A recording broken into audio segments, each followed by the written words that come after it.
Hi friend, स्वागत है आपका स्वतंत्र आईटीआई के डिजिटल लर्निंग क्लास में। मैं दिनेश कुमार आज आप सबों के लिए लेकर आया है अस्थायी वायरिंग। जैसा कि हम लोग पिछले क्लास में पढ़ चुके हैं वह अस्थायी वायरिंग, उसके लाभ, हानि और कैसे की जाती है। तो आज हम लोगों को जानना है अस्थायी वायरिंग के प्रकार और उसके लाभ, हानि को। तो सबसे पहले हम देखेंगे कि अस्थायी वायरिंग कितने प्रकार के होते हैं और अस्थायी वायरिंग किसे कहते हैं। तो जिसे लंबे समय के लिए जब हम लोग वायरिंग करते हैं, यानी एक आज वायरिंग कर दिया और हमें उम्मीद रहता है कि ये 50 साल, 30 साल, 40 साल चलना है, तो ऐसे वायरिंग को हम लोग अस्थायी वायरिंग कहते हैं। जैसे कि घर का वायरिंग, सिनेमा हॉल का वायरिंग या मॉल आदि का वायरिंग, आप सब देखे होंगे। भवन का, फैक्ट्री का, कल कारखाने का, ये सारा वायरिंग जो होता है यह अस्थायी रूप का वायरिंग होता है। वो वायरिंग कभी भी टेम्पोररी नहीं होते हैं। और जब अस्थायी वायरिंग की बात आती है तो यह 7 रूपों में किया जाता है। अस्थायी वायरिंग कितने रूप में किया जाता है? 7 रूप में किया जाता है। पहला है casing capping wiring. Casing capping wiring 2 प्रकार के होते हैं। पहला केसिंग कैपिंग वायरिंग वुडन और दूसरा केसिंग कैपिंग वायरिंग पीवीसी। और दूसरा है, अगला है बैटन वायरिंग। तीसरा है lead sheathed wiring, conduit wiring, concealed wiring और कंड्यूट वायरिंग पीवीसी। तो ये 7 प्रकार के वायरिंग होते हैं जिसे कि हम लोग अस्थायी में प्रयोग करते हैं। तो आज हम लोगों को जो जानना है वो है केसिंग कैपिंग वायरिंग वुडन। इस वायरिंग के बारे में हम लोग आज डिटेल जानेंगे और क्रमबद्ध एक-एक करके नेक्स्ट क्लास में हम लोग सब वायरिंग के बारे में जानेंगे। तो आज हम लोग किसके बारे में जानेंगे? केसिंग कैपिंग वायरिंग वुडन का। तो सबसे पहले जो इस वायरिंग के बारे में हम लोगों को जानना है वो सबसे पहला पॉइंट होता है कि जो केसिंग कैपिंग वायरिंग होता है इसमें कितने पार्ट होते हैं, यानी कितने भाग होते हैं। तो आप गौर से देखिए, ध्यान में रखिएगा इनको कि केसिंग कैपिंग वायरिंग जब भी हम लोग करते हैं इसका 2 भाग होता है। कितना भाग होता है? 2 भाग। इसके कितने भाग होते हैं? 2 भाग। एक को कहते हैं केसिंग, दूसरे को कैपिंग। इसीलिए दोनों को मिलाकर हम लोग बोल देते हैं केसिंग कैपिंग वायरिंग। पहला तो आपको समझ में आ ही गया होगा कि केसिंग कैपिंग वायरिंग में कितने भाग? तो 2 भाग। कौन कौन? एक केसिंग, दूसरा कैपिंग। अब बात यह होती है कि केसिंग कैपिंग वायरिंग में जो लकड़ी, वुडन जो प्रयोग किया जाता है वो कौन सी लकड़ी होती है। क्वेश्चन कई बार ये पूछा जाता है कि केसिंग कैपिंग वुडन वायरिंग में किस लकड़ी का प्रयोग होता है। तो आप ध्यान रखिए कि जो वुडन की बात हम करते हैं वो होता है सागवान का। अब सागवान की लकड़ी अगर हम प्रयोग करेंगे तो ऑटोमेटिक है कि महंगा होगा। ये सबको पता है कि सागवान की लकड़ी और लकड़ी के तुलना में थोड़ी महंगी है, और जब महंगी होगी तो वायरिंग भी महंगा होगा। बिल्कुल सही कि सागवान लकड़ी होने के कारण से यह वायरिंग थोड़ी सी महंगी होती है और इसे करने में भी थोड़ा सा परेशानी होता है। वायरिंग का जब हम लोग स्थापना करने लगते हैं तो थोड़ी परेशानी होती है। क्या होती है कि मान लिया जाए यह सतह है, यह एक दीवार है, तो दीवारों पर क्या किया जाता है? छोटा छोटा गिट्टी डाला जाता है। और गिट्टी कौन सा? पत्थर की गिट्टी नहीं, लकड़ी की गिट्टी, जिसको आज के डेट में गुज्जा आदि भी बोला जाता है। तो वो गिट्टी जो डाला जाता है, एक गिट्टी से दूसरे गिट्टियों की जो दूरी होती है वो होती है 0.75 मीटर। 0.75 मीटर। एक गिट्टी से दूसरे गिट्टी की दूरी कितनी होती है? 0.75 मीटर। और उस गिट्टी को अस्थायी रूप से जाम किया जाता है, क्योंकि आप दीवार में गड्ढा खोदेंगे, गड्ढा खोदने के बाद गिट्टी को फिक्स करेंगे और गिट्टी को फिक्स करने के लिए क्या करना होगा? आपको बजरी, सीमेंट, बालू आदि मिला करके इसे जाम करना होगा। आज के दिनों में क्या करने लगा, उसे बजरी बालू से जाम नहीं होता है। आज गिट्टी प्लास्टिक के या लोहे के भी आने लगे हैं। पहले जो गिट्टी प्रयोग किए जाते थे वो लकड़ी के ही किए जाते थे, इसलिए उसे जाम करना होता था। लेकिन आज क्या होता है, प्लास्टिक के होते हैं, केवल ड्रिलिंग कर लिया जाता है और उस गुज्जे को पुनः उसमें डाल करके और छोड़ दिया जाता है, जिसमें कि कोर बने होते हैं और वो फिर से प्लास्टर को या दीवार को पकड़ लेते हैं, जो बाहर नहीं निकलने लगते हैं। तो आज हम लोग प्लास्टिक या लोहे के गिट्टियों का बेशक प्रयोग करते हैं, लेकिन जो वुडन का होता है वायरिंग, वहां पर एक्चुअली में प्रयोग जो होता है वो सागवान का गिट्टी भी प्रयोग होता है और केसिंग कैपिंग भी प्रयोग होता है। अगला चीज कि जब इस प्रकार से हम लोग गिट्टी को तैयार कर लेते हैं तो इसके ऊपर 2, 3, 4 गरारी वाले केसिंग लगा देते हैं। जैसा कि आप इसी के ऊपर देखें तो इस प्रकार से एक केसिंग लगे होते हैं, जिसके ऊपर इस प्रकार से 3, 2 अपने आवश्यकता के अनुसार कुछ गरारी कटे होते हैं। इस प्रकार से गरारी कटे रहते हैं और इसी गरारी में हम लोग क्या करते हैं, तार ले जाते हैं। इस गरारी में क्या करते हैं हम लोग, तार को ले जाते हैं और इस गरारी की जो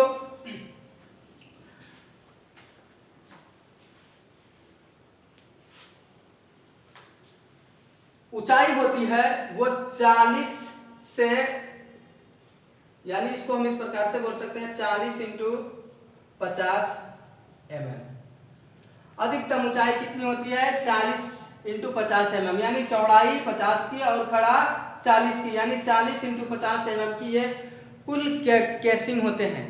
और इसी के ऊपर हम लोग तार को ले जाने के उपरांत ऊपर से इसको कैपिंग कर देते हैं। ये जो अगला वर्ड है, जो 2 पार्ट हम बता रहे थे कि केसिंग कैपिंग वायरिंग में कितने पार्ट होते हैं, 2 भाग होते हैं। पहला केसिंग, दूसरा कैपिंग। केसिंग को हम जैसे ही डाले उसके ऊपर हम तार लगाए और उसके ऊपर फिर एक ढक्कन जैसा कैपिंग डाल देते हैं, जिससे कि वह पूरी तरह से सुरक्षित हो जाता है। तो यह वायरिंग थोड़ा सा कॉस्टली भी है और इसे स्थापित करना भी थोड़ा सा कठिन होता है, समय अधिक लगता है, इसलिए खर्च अधिक हो जाता है। दूसरा चीज कि जब हम लोग इस वायरिंग को स्थापित करते हैं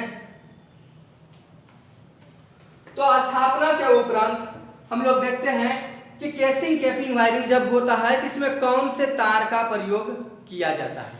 अगला क्वेश्चन ये पूछा जाता है केसिंग कैपिंग वायरिंग में किस तार का प्रयोग अधिकतर की जाती है। तो आपको ध्यान रखना है कि केसिंग कैपिंग वायरिंग में 2 तार का मुख्यतः प्रयोग की जाती है, और पहला है पीवीसी और दूसरा है VIR। ये 2 तार में ये जो पीवीसी या VIR आप पढ़ते हैं, इसका अर्थ होता है कि तार के ऊपर जो कवरिंग है, इंसुलेशन है, उसका नाम है vulcanised Indian rubber polyvinyl chloride. ये इनके आवरण चढ़े होते हैं, यानी कि जो तार के ऊपर आवरण चढ़े होते हैं उसे ही हम लोग पीवीसी कहते हैं या VIR कहते हैं। तो ये दोनों तार का प्रयोग ज्यादातर किस में किया जाता है, केसिंग कैपिंग वायरिंग में की जाती है। अब इसका हम लोग कुछ लाभ को भी देख लेते हैं कि इस वायरिंग को करने के क्या क्या लाभ हो सकते हैं। तो यह वायरिंग जो होता है केसिंग कैपिंग, आप कई जगह देखे होंगे, पुराना जितना आपको मकान मिल जाएगा, घर मिल जाएगा, वहां पर केसिंग कैपिंग वायरिंग आपको मिलेगा वुडन का। आज भले उसी स्थान पर हम लोग किसका प्रयोग करते हैं, केसिंग कैपिंग वायरिंग पीवीसी का, क्योंकि प्लास्टिक के आज आ चुके हैं, पॉलीविनाइल क्लोराइड के केसिंग और कैपिंग दोनों आ चुके हैं मार्केट में, इसलिए इसका चयन अब कम होता है। परंतु पुराना जो भी घर है वहां आज भी आपको ये देखने को मिल जाएगा। तो इसका लाभ क्या है कि लकड़ी की कोई आयु नहीं होती, वो लंबे समय तक के लिए चलते हैं।